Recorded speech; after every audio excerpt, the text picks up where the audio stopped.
Ошону айтсайчы. Жеңен ашпайсың, кийимди жеңен ашпайсың, уй кылыш керек болот. Кызымды окутушум керек, ага акча керек.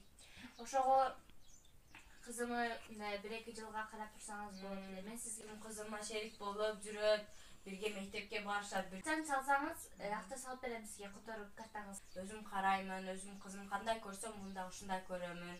Ага, сизге. Эмне кылтасың, эй? Колуңа бир нерсе келеби өзү? Үйүңдө иш кылгансыңбы? Апаң төлөп берди, же апаң бир нормаль акча салып койбойт, а? Эмне кылтасың өзү? Сонуңго 1, 2, 3.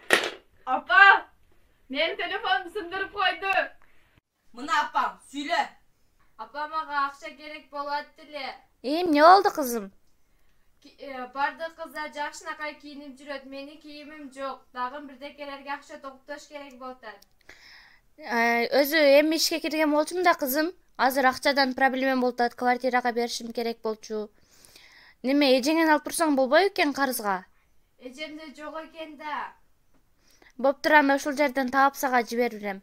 Боптур апа. Боптур. Турпа. Эй, эмне кылганың?